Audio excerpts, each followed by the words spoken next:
Little less irritable now? Marginally less irritable. Just a small muesli amount less irritable. You know what I'm doing? I'm making a fridge raiser thing. Now we've run out of so much stuff, but what we do have is a beautiful Romanesco cauliflower. This thing that looks like a volcanic science experiment. It's beautiful stuff. So we've got that, we've got cheese, and we've got these, we've got eggs. I thought, well, I could do something with these. So I thought I'd make like a pie case with them instead of pastry, okay? So I'm kind of lining this cake tin with them. So I put one on the bottom. Now this does mean it's going to have a bit of a thick bottom, or a hefty bottom, but it will seal it. Used to one of those. Are you making comments about my bottom? Or my pastry tarts bottoms? Because you were on thin ice, sir. Pastry, of course. My bottom has been built on butter. Thank you. It's a beautiful bottom. You are very rude. So I'm going to line this. Actually, I'm probably never going to talk to you again now after that comment, so you may as well just don't say anything to me because I'm too cross with you. There's going to be people writing in now, writing in the comments the rudeness of the hand of John about my bottom. Seriously. It's a very good idea to use those Change halves the on subject. the... Don't you go changing the subject. How did you come up with that idea? It's not from you.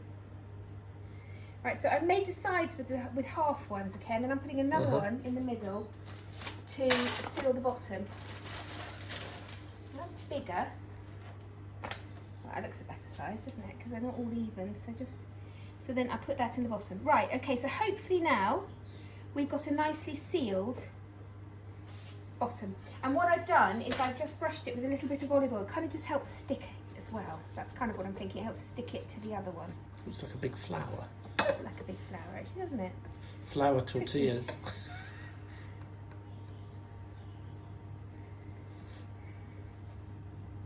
There's a tumbleweed going across here still. As you can tell, ladies and gentlemen, we have been in lockdown for 1 year almost now, haven't we? Haven't we?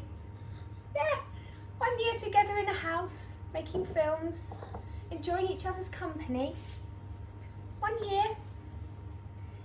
1 year. Now that I'm counting. Okay, there we are. It's been lined beautifully. So, what I'm And over that year, your voice has gradually got squeakier and squeakier. As I've got more and more irritable. I'm making a cheese tart now, so I'm going to make a filling, like a normal filling. First of all, I'm going to put on the bottom. These are some leeks from the garden, very little ones because they didn't grow last year. Yes, I know. You mean spring onions? Some spring onions and leek, which I fried in a little bit of butter with some fresh thyme. Actually, it was dried thyme because I don't have fresh thyme. Did you see how I did that like that? It's just, I can't be bothered to talk to you.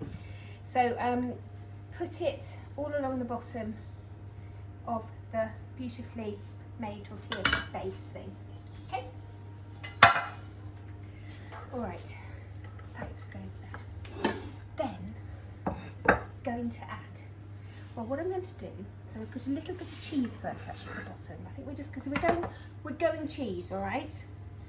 Now, on here I've got grated cheddar cheese, and I've got some mature Gouda as well. It's like Cornish Gouda, but it's the vintage one, so this is very cheesy. Because we're making cauliflower cheese tart, I don't know if I've said that, but that's what we're doing. So I'm going to do a good wallop of cheese along the bottom, okay? Like that. Plenty of cheese. Please do not skimp on the cheese when you're making this. You know, this is a cauliflower cheese tart. And these lots of cheese. There we go. Lovely. And then on top of that, I'm going to put these little Romanesco florets, but pointing upwards, okay? So it looks like I'm rebuilding the Romanesco on top. Okay, that's the middle one, so actually I should put that in the middle. And then we'll put the others around. Okay, so just keep building that up. Do you want to do a time-lapse thing? Time-lapse thing, John? Yeah, I can do. Come on then. So in here, my lovely, now I've done that, I've got some cream cheese because there was half a packet of cream cheese in the fridge, so I'm using that. Lots of chopped parsley. I'm going to add to that some creme fraiche, okay? About 2 tablespoons of creme fraiche.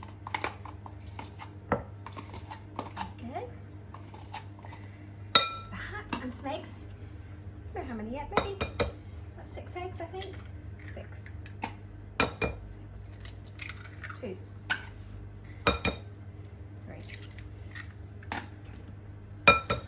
1 year.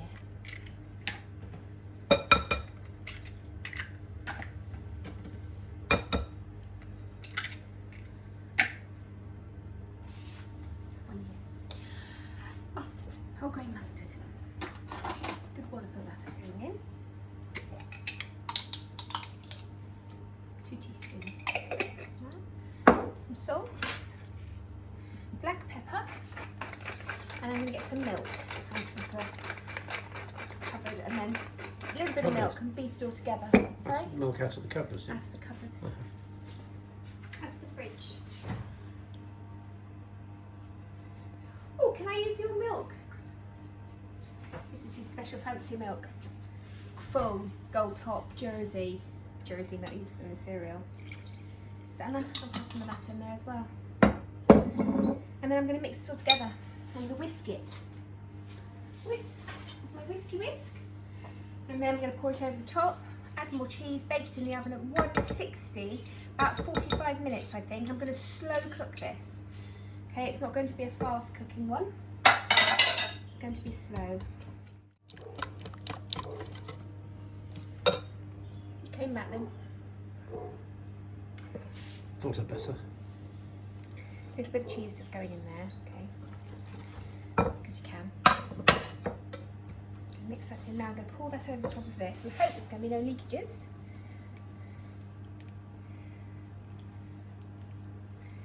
There we go. And then, because I can, more cheese. Okay, that's going over the top too. And then we're just going to bake this nice and slowly for about 45 minutes. I might just trim these down actually. Just get a pair of scissors and just trim the edge. No, I'm actually I'm going to do that afterwards. I'm going to cook it slowly, then I'm going to trim them that we need to.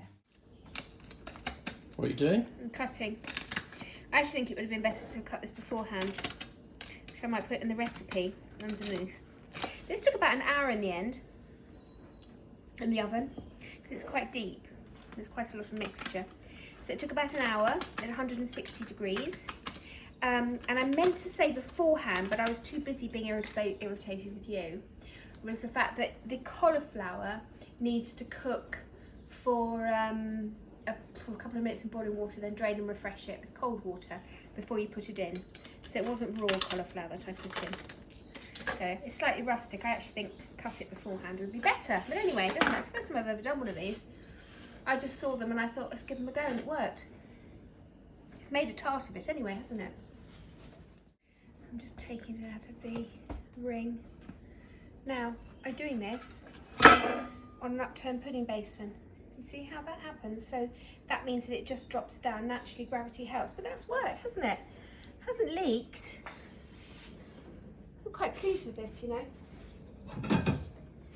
I think it's a different way. If you don't want to make pastry, you can't make pastry, or you don't have any pastry, but you have some tortilla wraps.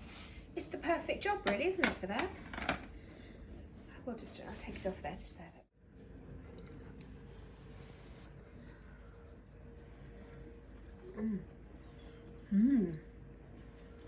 That's really good. I'm going to try the firm bottom now. Fine. It's fine, it's not too thick at all. This is a great, oh god, that mustard coming through as well. So the mustard, all that cheese and the cauliflower, it's just a great little tart. Really good. Considering it's not pastry. What are you going to call it? Firm bottomed tart? Well, my darling, I've been for a year in captivity with you, haven't I? So I'm going to call it my cauliflower captivity tart with a firm bottom. Yeah, but you know what? It's blooming lovely. And that cheese, the density of that cheese through it, it is just like cauliflower cheese in a tart. And if you don't want to make pastry, you can't make pastry, tortillas, and you've got some in the cupboard, brilliant. And you've probably got some hanging around, you know, for lunches and things. People generally have them. They don't cost much. Tastes great. Lovely, that is. Yeah, I'll make that again.